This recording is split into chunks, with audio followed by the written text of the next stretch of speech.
Bueno, vamos a empezar. ¿Me puedes avisar cuando sean 5 para las 8? Porque nos van a bajar la cortina. Okay. Así que, bueno, pues muy buenas noches, muchas gracias por estar aquí. Y bueno, acabamos de ver esta película que se llama ¿Quién llamó a la cigüeña? Pero teníamos pendiente el comentario de la película de la semana pasada, de las 3 horas 15 minutos que vimos de Warren Beatty con Reds. Entonces, bueno, voy a tratar de juntarlas desde el punto de vista de Diane Keaton, que bueno, las dos películas son muy interesantes, sobre todo por los personajes que le tocan interpretar a ella. Bueno, en primera, en el caso de Reds es una película que literalmente comienza y termina con una etapa en la vida de Diane Keaton. Cuando ella entró en contacto con Warren Beatty, que fue quien le hizo el casting para el papel de Louise Bryant, realmente Diane Keaton estaba en términos muy complejos alrededor de una figura como Warren Beatty. Ella decía, ¿no?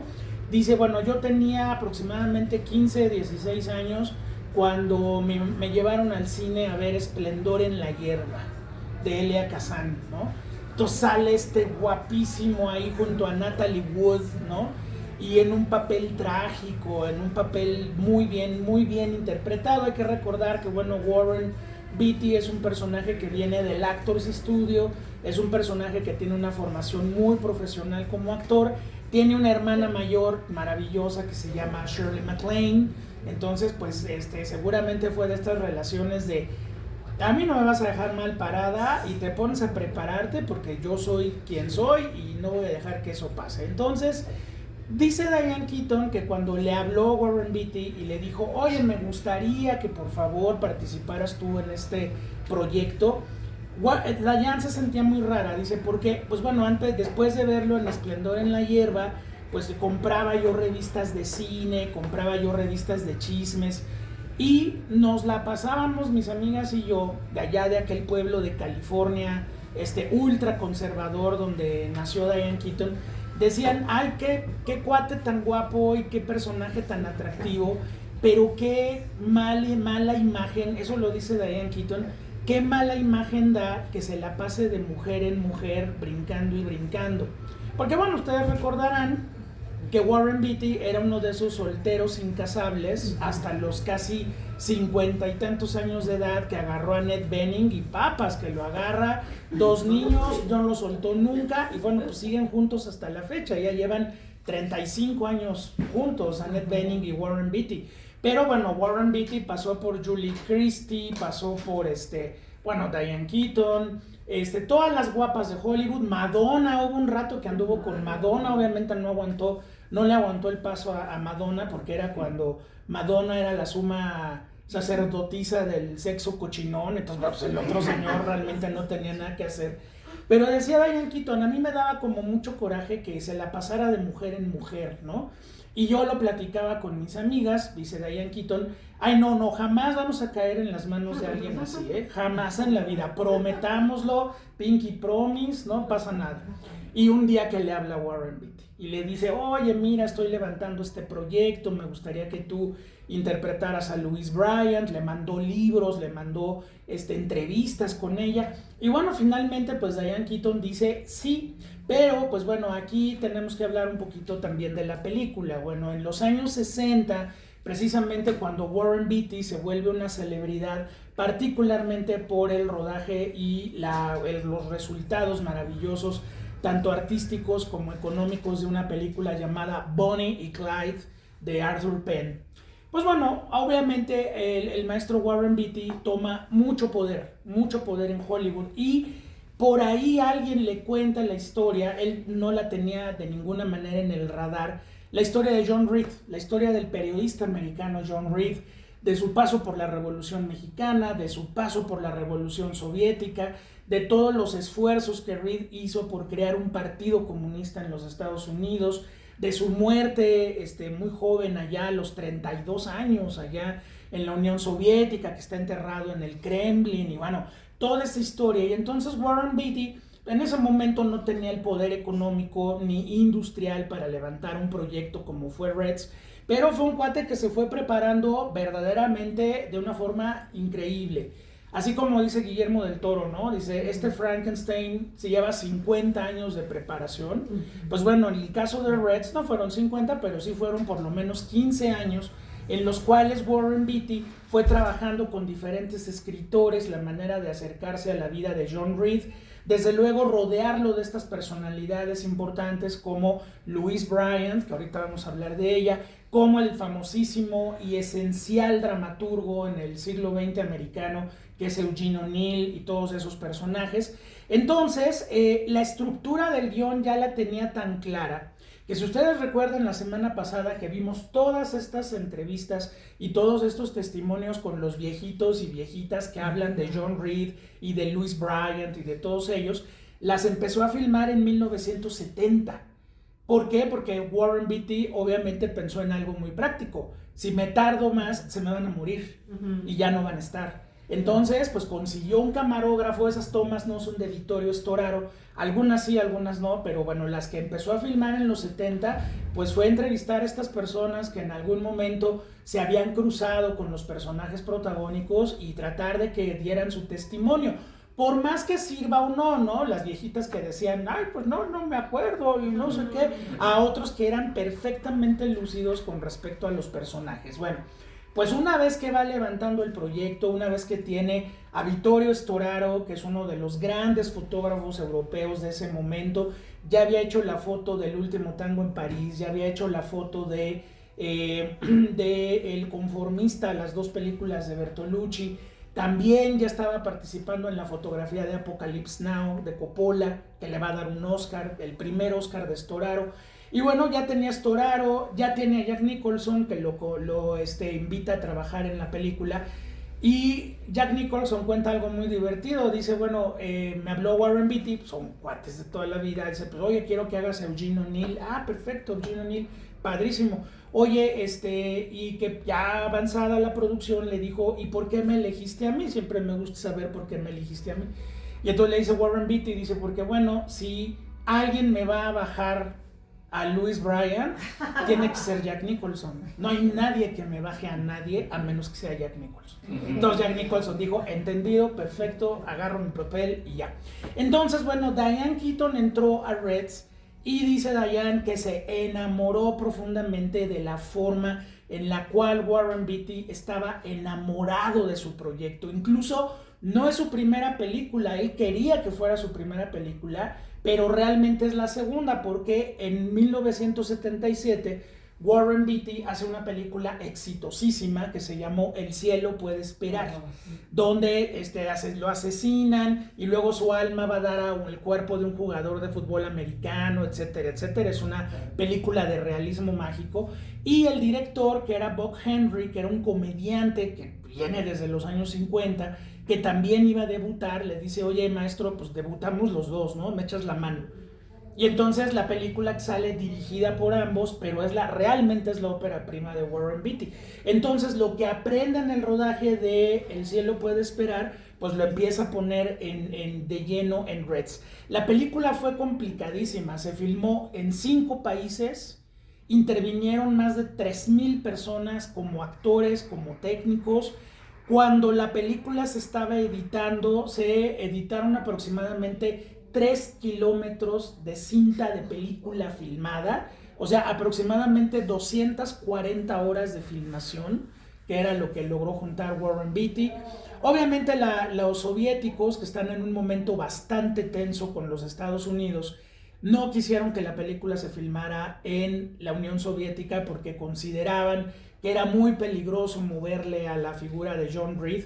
Entonces, donde se filmaron estas partes donde parece Rusia, es Finlandia realmente donde se filmó, pero hubo partes que se filmaron en Londres, en España, en París. O sea, es una película que fue muy compleja de hacer, pero Warren Beatty enamora a Diane Keaton con esa manera en que se apasionó. Finalmente, pues la película le va a ir bien económicamente. En los premios Oscar, pues la caballada estaba muy fuerte ese año. A Reds le tocó competir contra cosas tan distintas como Carros de Fuego, que fue la película que se ganó el Oscar de Mejor Película, Los Cazadores del Arca Perdida, que también estaban ese año compitiendo, y bueno, Reds finalmente se llevó 3 premios Oscar, el de Mejor Actriz de Reparto para Maureen Stapleton, que es la señora que se la pasa encarcelada prácticamente en la mitad de la película. Por otro lado, Mejor Fotografía, pues sí, Vittorio Storaro hace un trabajo verdaderamente brutal en Reds. Y finalmente, Mejor Director, es decir, no ganaron Mejor Película, Warren Beatty se lleva Mejor Director. En el discurso de Warren Beatty le agradece mucho a Diane Keaton todo su apoyo. Le dice, no quiero extenderme en mi comentario hacia ti, porque sé que en este momento podemos hablar cada vez que queramos. Así que, bueno, empieza ya a agradecerle a Jack Nicholson y a medio mundo. Pero, curiosamente, la historia de amor de Diane Keaton con Warren Beatty comenzó y terminó con Reds. Es decir, Jack Nicholson cuenta, Storaro cuenta, varios personajes cuentan que fue al mismo tiempo que una relación muy encendida, muy pasional, una relación que también se fue desgastando porque Warren Beatty resultó un tipo muy exigente, resultó un tipo que hacía que sus actores repitieran una toma más de 60 veces en algunas ocasiones. Y bueno, Diane Keaton habla, por ejemplo, de la escena del tren cuando se encuentran. ¿Se acuerdan que ella llega jodidísima a la estación de trenes y ve que van bajando todos de esa expedición que fueron a hacer a Uzbekistán o quién sabe a dónde, y de pronto John Reed baja hecho un guiñapo de ser humano y ella llega y lo abraza y los dos se abrazan? Y bueno, de hecho esa escena del abrazo era el póster de la película, de Reds. Entonces decía Diane Keaton que esa escena se le quedó muy marcada porque tenía que ser muy emotiva, es decir, después de medio mundo que ella recorrió para tratar de encontrarlo y que finalmente lo encuentra y finalmente, pues bueno, lo que sigue, ya ustedes vieron la película, pues es la muerte de John Reed en esas condiciones terribles. Pues bueno, dice ella que estaba tan harta de repetir una escena 40 veces y que el tren llegara y se detuviera y otra vez, que de pronto ella se puso, ya ven que trae como un paliacate, se puso unos audífonos y se puso un Walkman y estaba oyendo a Bob Dylan a todo volumen porque estaba hasta la madre de oír a Warren Beatty dirigiéndola. Entonces, bueno, en ese momento ella se dio cuenta pues de que ya se había roto la magia, ¿no? Entonces, bueno, lo acompañó todavía un par de años más, pero finalmente la relación entre Warren Beatty y Diane Keaton se acaba. Él fue a parar a brazos de Isabella Gianni, ¿verdad? Y bueno, Diane Keaton se quedó nuevamente absolutamente sola, que eso es una de las cosas con las que Woody Allen la rostiza en su homenaje del American Film Institute, que dice, es muy interesante entender que Diane Keaton estuvo en algún momento relacionada con algunos de los hombres más poderosos de esta industria, y todos la dejaron, ¿no? Pero bueno, es Woody Allen, él puede decir ese tipo de cosas. Ahí no, porque ahí no aplica, porque ella dejó a Woody Allen. Creo que es el único caso de todos los galanes que el único que fue abandonado por Diane Keaton fue Woody Allen. Todos los demás la dejaron. Y bueno, Pacino, pues Pacino es un caso para la araña, diría Toby, el de la pequeña Lulu, porque bueno, se la pasaron 30 años como pareja, yendo y viniendo, yendo y viniendo, yendo y viniendo, y finalmente en un momento dado Diane le dijo, ya hasta aquí, ¿no? O sea, ya, ahí muere. Y fue el momento cuando ella decide adoptar hijos, cuando ya tiene 50 años. Diane Keaton fue que se animó a eso.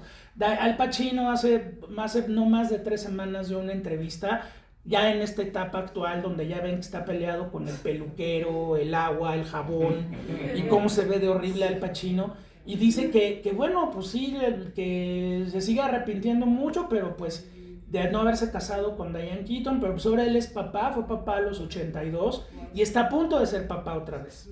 Entonces bueno, Diane Keaton en algún momento decía, de Warren Beatty, de Al Pacino, decía, me da mucho gusto verlos como papás, o sea, nunca me imaginé que ese par en algún momento tuvieran un bebé en los brazos, ¿no? Entonces Warren Beatty fue el primero, Pacino se tardó muchos años más, pero finalmente sí alcanzó Diane Keaton a verlo como papá y decía, me da una risa enorme, o sea, estos jamás iban a sentar cabeza.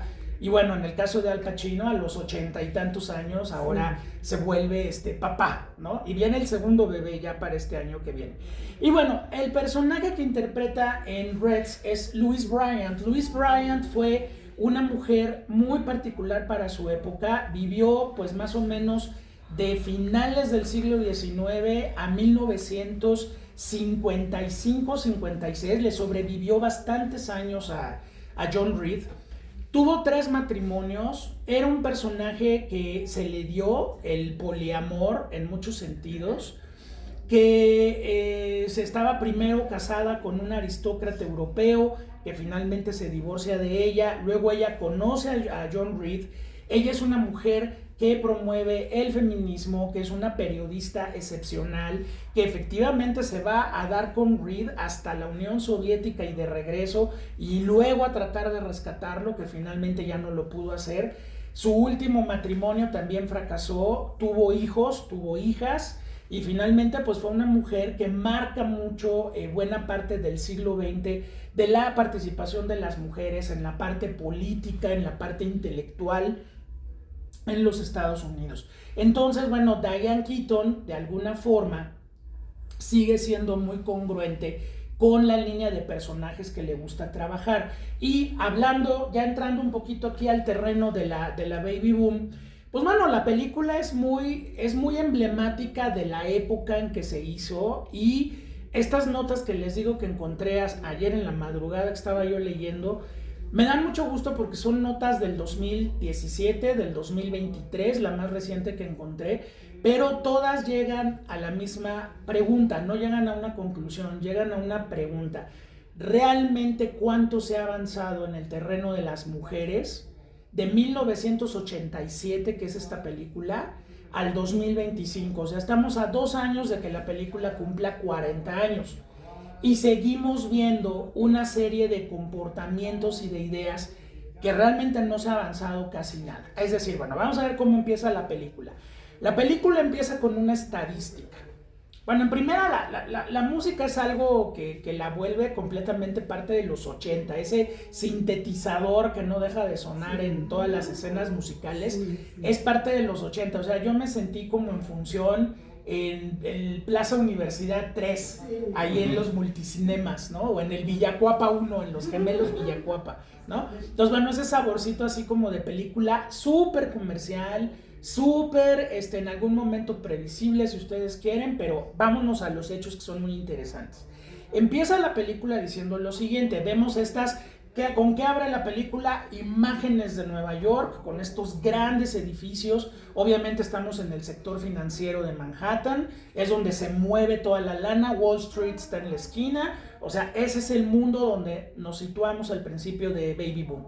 Y hay una estadística que se dice en pantalla, dice el 50% de la fuerza laboral de los Estados Unidos es de las mujeres.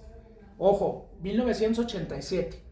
Vemos visualmente, vemos a todas estas señoras jóvenes, no tan jóvenes, con sus trajes sastre, con sus abrigos, con sus portafolios bien plantadas, caminando, cruzando las calles con los semáforos. Todavía no hay celulares, pero eso faltan muy poquitos años para que alguien ya traiga su celular. Ya por ahí hay estos vasitos de café, todavía no existe Starbucks, pero ya hay vasitos de café particulares de estos personajes. Entonces se habla de la fuerza laboral, se habla de las mujeres universitarias que ya tienen una vida profesional, se habla también de cómo las mujeres están colocadas en puestos estratégicos, que pues bueno, si ustedes váyanle jalando hilos a la película, pues bueno, este personaje de Baby Boom sería lo que hubiera pasado si Baby Boom no se hubiera renunciado al final al megatrato que le tiene la empresa, hubiera seguido en su carrera y se hubiera convertido en Meryl Streep en El Diablo Viste a la Moda. O sea, esa Dragon Lady, que es el personaje de Meryl Streep, aquí ella dice que es la Tiger Lady, o sea, es un espejo nada más. Pero si ustedes se acuerdan de Miranda Priestley, que es el personaje del Diablo Viste a la Moda, pues también es una mujer que se enfrenta a tener una vida matrimonial, a tener una vida con hijas, a las que les consigue Harry Potter antes de que lo publiquen, ¿verdad? Y un marido que pues nada más es como una especie de fantasma que anda en la casa y que un día la abandona, ¿no? Entonces, al final del Diablo Viste a la Moda, pues ustedes recuerdan ese discurso que le da a Anne Hathaway antes de que se baje del coche, donde le dice, es que esto es todo lo que puedes tener y no hacen falta hijas, ni esposo, ni nada, esto es lo que tú debes hacer. Y entonces Anne Hathaway aprovecha y se baja del coche y renuncia a esa vida, ¿no? Ahora viene la segunda parte, a ver si no nos lo ponen en la madre, que es lo más seguro. Pero, bueno, eso ya lo veremos en junio del año que viene. Mientras tanto, pues bueno, vemos a esta ejecutiva, la Diane Keaton, ahora vestida de traje sastre, con su portafolios bien plantada. Y bueno, ahí hay una referencia cinematográfica. Tanto Charles Shire como Nancy Myers, como Diane Keaton, tenían una misma sincronía con la imagen del personaje de Jay-Z, que era, pues bueno, dos actrices que en los años 30 y 40 rompieron los moldes de lo femenino para dar pie a esta ejecutiva o a esta empresaria o a esta periodista de traje sastre bien plantada que no le importa andar en un mundo de hombres. Son dos actrices, las más chicas, las más jóvenes, seguramente no las ubicarán mucho, pero no hay problema. Rosalind Russell, que fue en los años 30, en películas como, bueno, hay una película que se llama Ayuno de Amor con Cary Grant, donde ella es una periodista impresionante. O, bueno, el otro modelo que se llama Katharine Hepburn, que tiene, pues bueno, una película de 1941 de George Cukor que se llama La Mujer del Año, Woman of the Year, donde ella se vuelve la mujer del año socialmente en los Estados Unidos por ser esta mujer que viste de traje sastre, portafolio, bien plantada. No es la mujer norteamericana, ama de casa, con su delantal, con esa imagen de la publicidad. ¿Se acuerdan de la publicidad de los 50 donde todas las mujeres traían delantal y vestido de flores y los bebés juntos y todo eso? No, Katharine Hepburn y Rosalind Russell rompen eso. Entonces, Diane Keaton está recordando a ellas en este personaje. Ahora, los contextos ya cambiaron mucho. En aquel momento, Katharine Hepburn o Rosalind Russell eran anomalías en la Matrix, ¿no? En 1987 ya no, porque además ya surgió un personaje que se va a convertir en el protagonista y la protagonista de muchas películas de los años 80 y todavía algunas de los 90, muy al principio, que les llamaban cariñosamente Yuppies, los famosos Yuppies. Era la abreviatura de Young Urban Professional. O sea, este ejecutivo o ejecutiva que se la pasaba en la oficina aparentemente 9 to 5, que es el horario gringo, pero tenía desayunos, comidas y cenas de negocios. Había o no una pareja, no importaba. Obviamente los hijos quedan completamente fuera de la ecuación, no hay forma. Y están entregados a su trabajo. Ya ven lo que ella dice al principio de la película. Sí, vivo con una pareja, pero esa pareja es igual que yo. Los dos vivimos para trabajar. Y tan así que, bueno, me duele un poco porque es un gran actor el personaje que vieron de la pareja, Harold Ramis, uno de los cazafantasmas, y que tiene una obra maestra del humor americano que de verdad hay que ver y ver porque es una película casi perfecta que se llama Hechizo del Tiempo, Groundhog Day, El Día de la Marmota. Él es el director, él escribió la película y es una joya. Y bueno, aquí lo vemos compartiendo la vida con ella. Los dos están en bata, él trae su mascarilla de aguacate. De repente, pues vemos que tienen un departamento en Nueva York, que está a pocas tuercas, toda una vida así muy padre. Oye, ¿no quieres hacer el amor? Sí, pero pues quítate la mascarilla, ¿no? Se quita la mascarilla y toma el reloj y no pasaron ni 2 minutos y pues ya vámonos a lo que sigue, ¿no? Tan así es el personaje y tan así es la mirada del director y de la guionista que Harold Ramis no aguanta ni 3 rounds con la bebé. O sea, cuando regresa de Boston y ve que no la dio en adopción, le dice, oye, es que ya sabes que yo, corte a medio departamento ya se fue y hasta dejó las sillas del comedor sin mesa pero él acaba yéndose. O sea, jamás volvemos a ver un apoyo masculino para la protagonista hasta que nos encontremos al maravilloso veterinario Sam Shepard, que bueno, ahí a él les encargo. Sam Shepard, ese señor que está ahí con esa cara de ranchero que no puede con ella, pues es uno de los más grandes dramaturgos que tuvo Estados Unidos en el siglo XX, el autor de El True West, el autor de Loco Amor, esposo de Jessica Lange durante 30 y tantos años, y bueno, ganador 3 veces del premio Pulitzer. O sea, ese señor que sale ahí de aparentemente veterinario sin chiste, es una de las mentes más brillantes que tuvo los Estados Unidos en el siglo XX. Y eso fue, dice Nancy Meyers, que ese fue un regalo para Diane Keaton. Ella no sabía quién iba a ser el galán, porque pues la película se iba filmando, ¿no? Entonces el día que vio a Sam Shepard dijo, ¿de veras? Dijeron, para que veas qué bien te tratamos, Sam Shepard va a ser tu galán, ¿no? Entonces bueno, la Keaton, feliz de la vida. Ahora, pues bueno, nuestro personaje va a cobrar una herencia y pues resulta que la herencia pesa 10 kilos y se llama Elizabeth. Entonces bueno, la primera parte de la relación entre ellas es hasta cierto punto burda, ¿no? La quiere dejar en la paquetería, él no sabe cambiar a la niña, le acaba poniendo cinta de aislar, ¿no? La niña hace pipí, popó, come, ¿no? La tiene en la oficina, la niña hace un desmadre, obviamente. Y bueno, pues, ¿qué hacen los ejecutivos de su firma? Pues, literalmente, irle abriendo la puerta cada vez más ancha para que se vaya, literalmente. Es decir, no puede haber la concepción de una mujer ejecutiva que sea una madre, que sea una esposa, que tenga una vida personal, si no está disponible 48 horas de cada día, como le dice el jefe.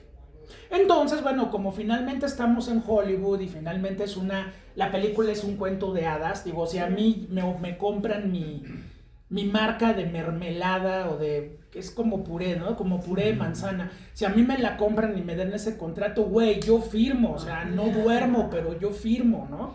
Claro, al final, pues obviamente la protagonista va a decir, no, ¿saben qué? Ahí renuncio porque, a ver, tú me dijiste esto, tú me dijiste el otro, tú me dijiste lo otro, yo me quedo en donde estoy, ¿no? No lo sé, Rick, ¿verdad? Uno como que siempre se queda pensando, híjole, este es un personaje y obviamente la película es un cuento de hadas. En la realidad te ofrecen esa cosa, yo no sé qué haría uno, ¿verdad? Y la bebé nunca crece. A ver, cuando la tal Elizabeth entre al kinder, cuando la tal Elizabeth aplique para... A ver, ella viene de Harvard, ella viene de Yale. Elizabeth obviamente tiene que ser lo mismo o más. Entonces sí, como que la película, si ya uno la ve más fríamente, más allá del cuento de hadas, y bueno, que a mí, por ejemplo, irme a vivir a Vermont me valdría absoluta madre. O sea, yo igual que Woody Allen, yo odio el campo, los mosquitos, odio que no haya baño cerca, que no haya internet, que no haya un Sanborns donde comprar cosas. Pero claro, es la visión gringa de, todos nos vamos al extremo, ¿no? O sea, Nueva York, todos nos vamos a Vermont. Y me encanta la estación de radio que dice, disfruten su día, hoy solo estamos a -17. Entonces, pues sí, ¿no? Entonces todo está congelado, compra una casa de 200 años, se acaba toda su liquidación y toda su lana en arreglar la pinche casa. Y claro, pues finalmente truena, tiene que tronar. Pero bueno, cuando, por ejemplo, esa mañana y estas cositas, estos detallitos que la película va planteando, que por ejemplo los hermanos Coen son infinitamente mejores en ese retrato de los gringos por zona, ¿no? Los de Fargo con su ¿no? Entonces aquí es diferente, aquí es, ¿cómo ves si se puede solucionar? No. ¿Y cuánto va a salir muy caro? Yep, ¿no? Entonces ahí está. Y esa parte donde, por ejemplo, cuando él le dice muy preocupado, entonces no vas a ir al bingo de los bomberos, ¿no? Y cuando hacen su escena del baile maravilloso, es el festival de la miel de maple. O sea, ¿a dónde te quieres mover? O sea, como que la película va planteando unas vidas gringas profundamente diferentes de la costa este al Midwest, ¿no? O sea, toda esa gente es la que vota por Trump. Toda esa gente de Vermont es la que vota por Trump, ¿no? Entonces, fíjense, ahorita vamos a ver el chanfle dónde está. Pues bueno, finalmente ella se va a quedar con su niña, abrazándola. Yo sí me preocuparía porque esa niña va a salir como lumbre y pues híjole, un día que le salga mal el negocio de la papilla, quién sabe cómo le va. Pero es cine, finalmente es una película y ya nosotros nos estamos alucinando otras cosas más prácticas en la vida. No, esto es cine, esto es una comedia y es Hollywood. Ahora, Diane Keaton, ¿qué toca aquí? Bueno, pues Diane Keaton tiene muchos asuntos que ver, bueno, con Louis Bryant por la admiración que ella acabó sintiendo por el personaje y porque de alguna manera es la vida, decía Diane Keaton en una entrevista sobre Reds, dice, a mí me daba mucho coraje también al momento de interpretar a Louis, que pues a Louis no la escuchaban, a Louis no la publicaban, a Louis la tiraban de loca, dice, y en cambio yo pues ya hasta un Oscar me gané, ¿no? Entonces, ¿cómo ha cambiado la vida de las mujeres de los inicios del siglo a los años 70? Y acuérdense, Diane Keaton es muy puntual en ser esa chava relajada, buena onda, Annie Hall o Manhattan, que puede hablar de sexo y puede hablar de Kierkegaard y puede hablar de Freud y nadie la va a tirar de loca. Puede ser la buscando a Mr. Goodbar, que se salga a buscar sexo casual en los bares y nadie la va a criticar y nadie la va a juzgar hasta que un día llegue un asesino loco y la aniquile, ¿no? Entonces, en el caso de Baby Boom, sí es un personaje muy personal de Diane Keaton por varias cosas. A ver, yo les había contado algunas que ahorita vamos a cuadrar. Diane Keaton viene de una, Woody Allen lo dice en esa rostizada que le puso en su homenaje, le dice, el pueblo donde vivió Diane Keaton en California, si tú ayudas a un ciego a cruzar la calle te acusan de comunista, ¿no? O sea, a ese nivel. Entonces Diane Keaton fue guardando mucho este sentido de que venía de un ambiente muy opresivo para las mujeres.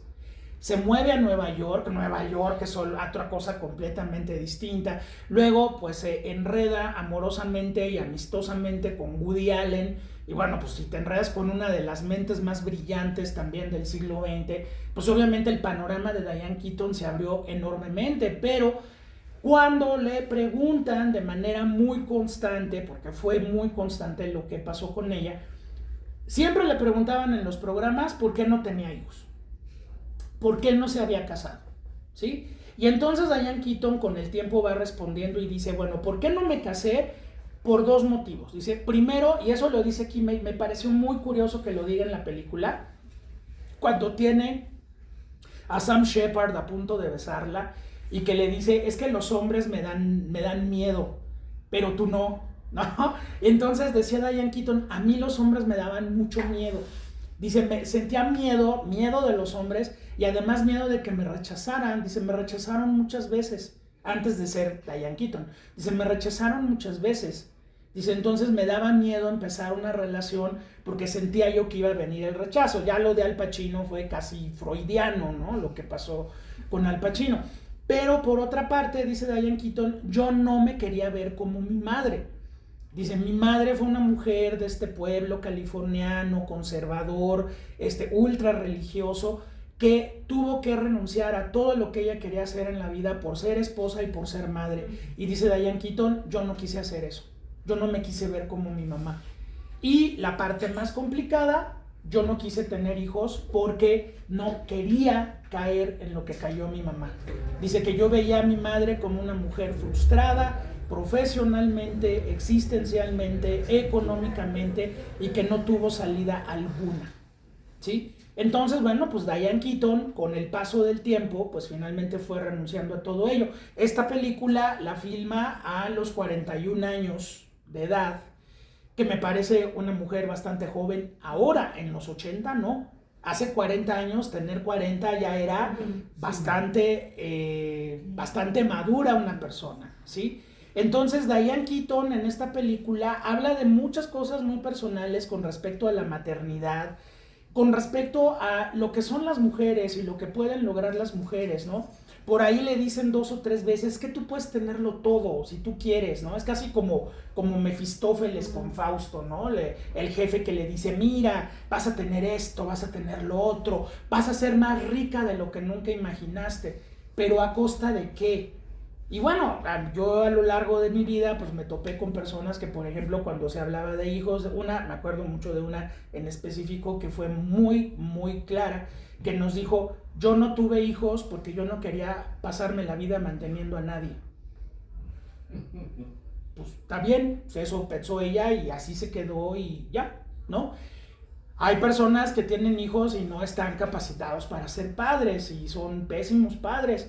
Y hay personas que podrían ser bellísimos padres y madres y nunca van a tener acceso a la maternidad y a la paternidad. Entonces, dentro del cascarón de una comedia romántica, Baby Boom sí está tocando temas muy importantes. Y ahora, 40 años después, 38 años después, vámonos al 2025.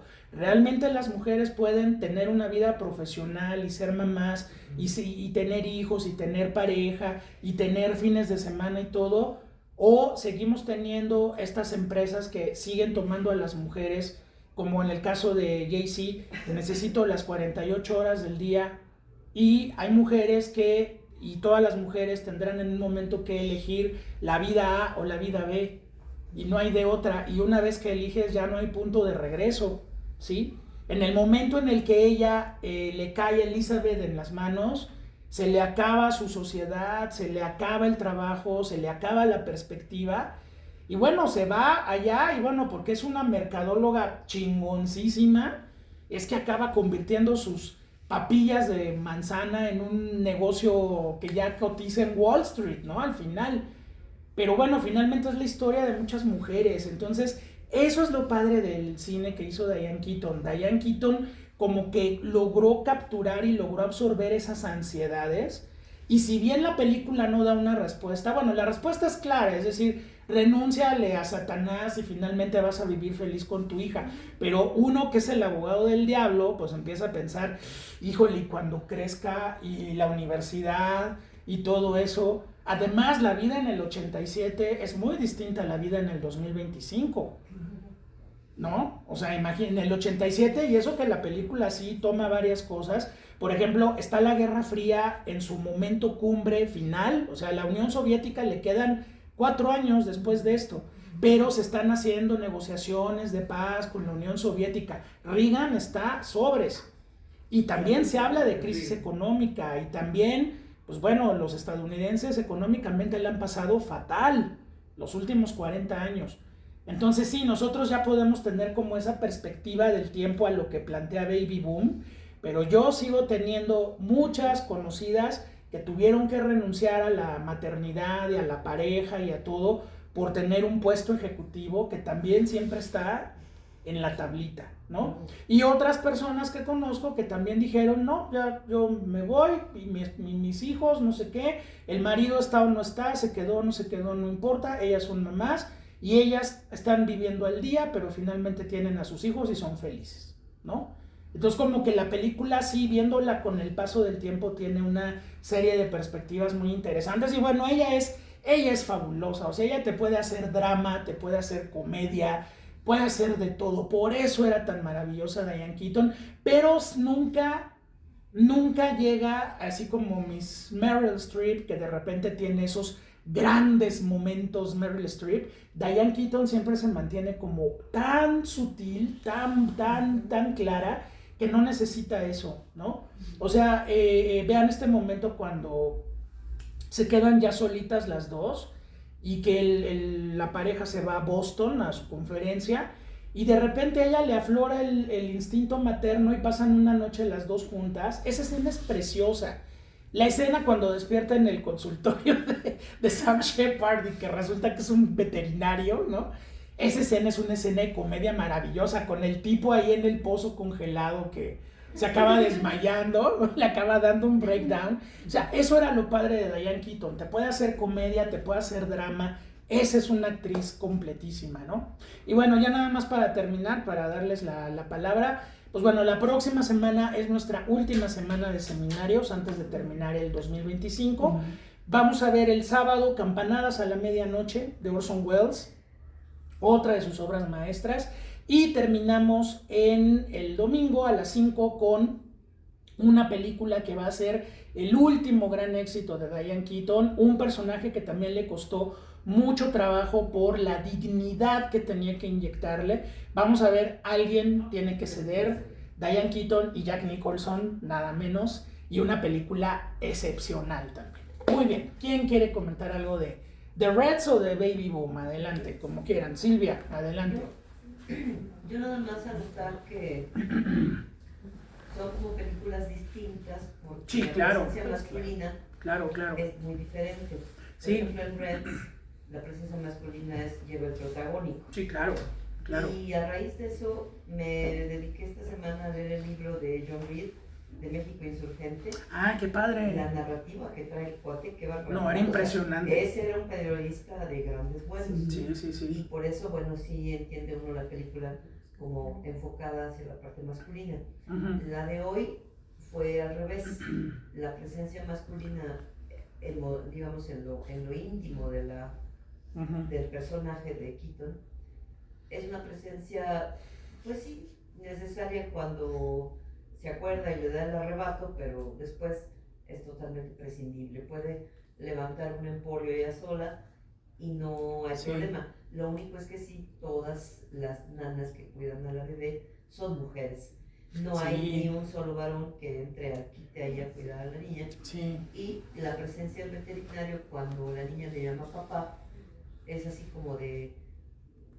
se queda con cara de puerta, no sabemos si le gusta o le disgusta, simplemente es pinta tu raya, mantén tu masculinidad por fuera de mi relación con mi hija, y si quieres tú y yo tenemos una relación, pero con mi hija no. O sea, tú te quedas como por fuera. A lo mejor vale la pena imaginar muchas cosas que lo vemos en la película, pero sí me llama la atención eso, ¿no? Que a los hombres los tiene como a raya de esa relación con la hija. Eso sí. Y bueno, la película Reds me dejó a mí perpleja. Una película, un peliculón que yo no me esperaba, pues así me sorprendiste, la verdad es que... Qué bueno. Y la de hoy, bueno, también, pero de otra forma. Como que la de hoy era más esperable, más cada momento íbamos pensando, bueno, va a pasar esto, ¿no? Pero la de Reds sí de plano me ayudó a entender la noticia de antier, creo, que a Trump le quitan por el Congreso la facultad de retirarle a los, no sé, a lo que sería como la CTM de allá de Estados Unidos, la habilidad de negociar colectivamente. Los trabajadores ganan y entonces van a seguir negociando colectivamente y derrotan a Trump en los tribunales. Así como que entiendo bien de dónde venía esta lucha como laboral, ¿no? De Estados Unidos. No, imagínate que negocie a alguien como Trump, qué cosa más horrible. Y vencerlo es algo pues, histórico. Pues sí, ya van varias en las últimas semanas. El alcalde musulmán de Nueva York le cayó en la punta del hígado. Y acabó sonriéndole del encuentro que tuvo. Ya que te queda. Digo, tampoco es idiota, o sea, Trump no es idiota. Nunca, eso no es. Eso es algo que no es. No se le puede es todo lo demás que lo hemos llamado, pero idiota no es. Exacto. Es muy listo el tipo, ¿no? Bueno, pues entender la realidad de Estados Unidos hoy, yo creo que gracias a Reds, qué bueno lograr por lo menos una parte, ¿no? Qué bueno, gracias Silvia, gracias. Sí, que bueno, digo aquí la película es dirigida por un hombre, escrita por su esposa, que luego va a ser su ex, Nancy Meyers, y Nancy Meyers dirige Alguien tiene que ceder, entonces es como una vuelta de tuerca. Pero sí, la presencia masculina en esta película que vimos hoy es sumamente lamentable. O sea, una pareja que te dice, no, pues no, yo no convivo con la niña y me largo. Unos ejecutivos que si bien la quieren tener como parte de la sociedad, uy, no, ya es mamá, va para afuera, ¿no? Por una razón tan específica como la maternidad, que dicen te va a quitar facultades, le dice el jefe, ¿no? Y dice, te estás ablandando y no puedes ser blando en un mundo de tiburones, ¿no? Y bueno, finalmente también la película habla como de esta pérdida de la inocencia de la sociedad americana. O sea, tienes esta vida en Nueva York ajetreada, frenética, todo el mundo pensando en dinero y las empresas y todo. Y en Vermont la gente todavía pues tiene... Eso fue algo fue totalmente planeado por el director, que decía, nosotros hasta que no encontramos lo que queríamos no filmábamos. Encontraron un pueblo que era igualito a las pinturas de Norman Rockwell. Dice, es que Norman Rockwell retrató esa inocencia gringa previa a toda esta época de Nueva York y las empresas y el neoliberalismo y todo aquello. Entonces, ahí es donde vemos esa vida americana que también es, pues, de los viejitos que están jugando cartas, del Festival de la Miel de Maple, que debe ser así como el Festival de Cannes en Cannes, ¿no? Una cosa así, o sea, hay otra vida americana, estas camisitas de leñador y todo, y pues la otra va y se mete ahí, pues claro, le da un shock cultural terrible, ¿no? Pero es esa pérdida de inocencia también de la sociedad gringa que ya nada más va a pensar en dinero, dinero, dinero, dinero, dinero, y también esta parte donde pues tú creas tu empresa, tú la logras, la haces, la vuelves una empresa millonaria y las otras empresas te quieren comer. Vean lo que está pasando ahorita entre el desmadre con Warner y Netflix y Paramount, y entonces Netflix saca 72,000 millones de dólares y Paramount la semana pasada sacó 130,000 millones. O sea, son cifras absolutamente obscenas. Pero imagínense el poder que tienen esas empresas para decir, aquí hay 72 billones de dólares, ¿no? Entonces sí, es esta historia que está empezando en Baby Boom. Todo el corporativismo que se van comiendo unos a otros para hacerse las empresas más grandes. Y aunque hay esta famosa ley antimonopolio y todo lo que presume mucho el sistema americano, pues también hay una de intereses tremendos, ¿no? Sí, Norma, no sé si quieres comentar algo. Bueno, Reds, Eduardo me echó alguna asesorada histórica porque se maneja ese periodo de la Unión Soviética re bien, pero no le gusta compartir. Entonces, ¿sabes qué? Un comentario frívolo sobre Reds. Sí. Muy frívolo y que me hizo ahorita clic con lo de las 60 repeticiones de tal.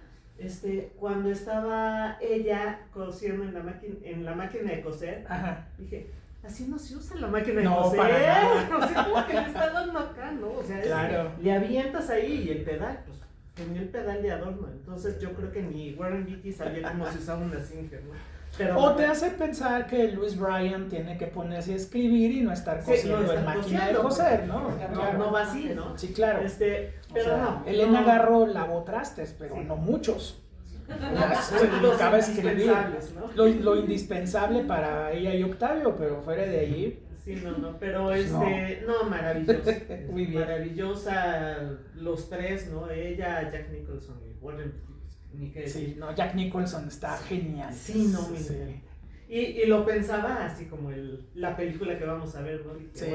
Bueno, está padre ese salto que vamos a dar. Sí. Y esta Baby Boom, yo la vi en video, pues hace un montón de años, de Videocentro. Bueno, sí, claro. Y algo que me acuerdo que a mí me choqueó, también es una frivolidad, pero yo decía, ¿qué onda? Lo de los bebés, ¿no? O sea, los de... Y ya le escribiste, ya estás en la lista de espera. Sí. Y es cierto. Y además es cierto, ¿no? O sea, que tienes que ir, poniéndote en lista, ¿no? De ciertas escuelas y... Sí. Entonces, híjole, y no ha cambiado. O sea, es como súper triste. Deja tú la lista de espera de que el kinder en donde metes al escuincle va a marcar su trayectoria estudiantil, que tiene mucho que ver, pero esta cosa de decidir si te avientas a tener un hijo o no y qué vas a sacrificar. Yo hoy vi a unas amigas, una amiga pues, del círculo de pintoras, ¿no? Porque yo antes pintaba, antes, cuando podía aspirar a hacer una carrera de ello antes de que naciera mi hijo. Y una de ellas era Beatriz Svan, una pintora muy reconocida acá. Y estábamos hablando justo sobre la trayectoria, y mi otra amiga le decía, bueno, pero tú eres Betty Svan y acabas de exponer en, no sé, no me acuerdo, X, ¿no? O sea, en el MAC y así.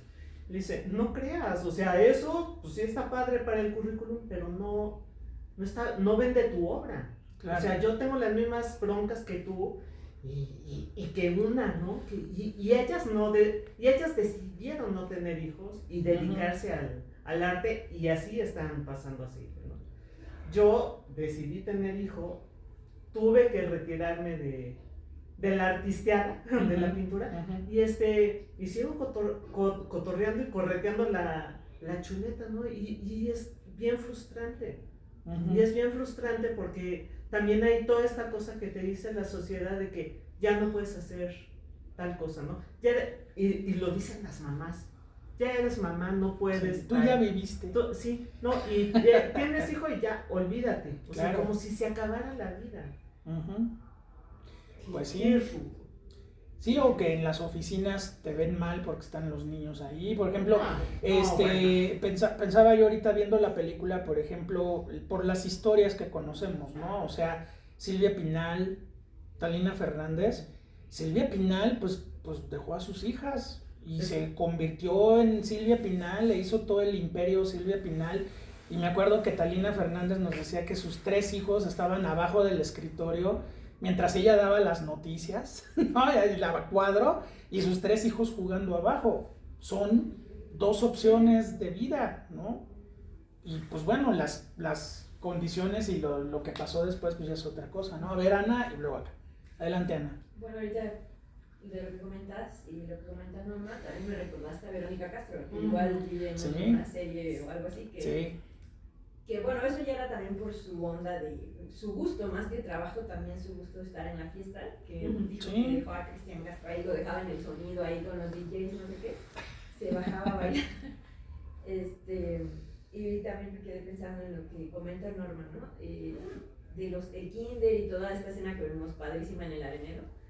No solo era como lograr como el caché, la mejor escuela, sino ya empezaba estando de la hiperproductividad. Claro, el bebé ya tiene que leer antes de que tenga las capacidades para hacerlo, pero ya tiene que estar leyendo.